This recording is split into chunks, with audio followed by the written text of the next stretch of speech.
తల మీద చెయ్యి వేసి బొట్టు పెట్టినా, తాళి బొట్టు మెడను కట్టి బొట్టు పెట్టినా, తల మీద చెయ్యి వేసి బొట్టు పెట్టినా, తాళి బొట్టు మెడను కట్టి బొట్టు పెట్టినా, సన్ని కళ్ళు తొక్కినా సప్త పదులు మెట్టినా, సన్ని కళ్ళు తొక్కినా సప్త పదులు మెట్టినా, మనసు మనసు కలపడమే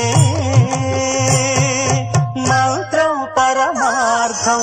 శ్రీరస్తు శుభమస్తు, శ్రీరస్తు శుభమస్తు.